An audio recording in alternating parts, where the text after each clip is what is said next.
పేదవాడి కోసం తన ఆఖరి శ్వాస వరకు పరితపించేవారు.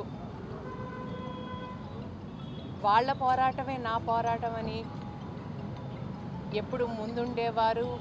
తనతో పాటు మనుషుల్ని ముందు నడిపించుకుని వెళ్ళేవారు. ఆ మహనీయుడు చనిపోయి 37 ఏళ్ళైనా ఇవాళకి రాష్ట్ర వ్యాప్తంగా ఘనంగా ఆయన కార్యక్రమాలు చేసుకుంటున్నారంటే ఆయన అభిమానుల గుండెల్లో ఎంత చిరస్థాయిగా నిలిచిపోయారనేది మనం అర్థం చేసుకోవచ్చు.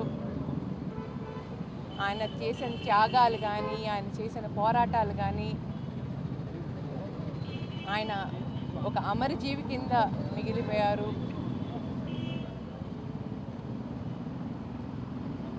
రంగా గారు భౌతికంగా చనిపోయారే కానీ ఆయన ఆశయాలు అనేది ముందు వెళ్ళినంతకాలం ఆయన ఎల్లప్పుడూ బతికే ఉంటారు.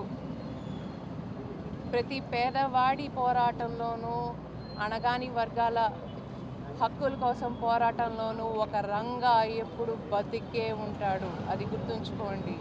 రంగా గారికి చావు లేదు.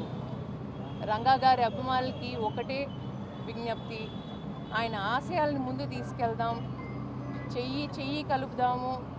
మనం వెళ్ళినంతసేపు, కలిసి ముందుకెళ్ళినంతసేపు ఆయనకి చావు లేదు.